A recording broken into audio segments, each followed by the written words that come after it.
அருகிலே கொஞ்சம் வாமா.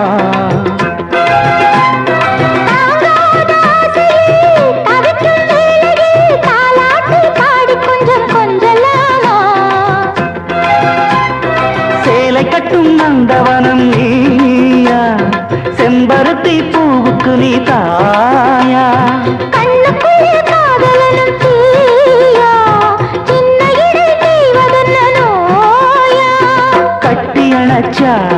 முத்தம் பதிச்சா நோய் முழுக்க தீர்ந்து விடும் வாமா.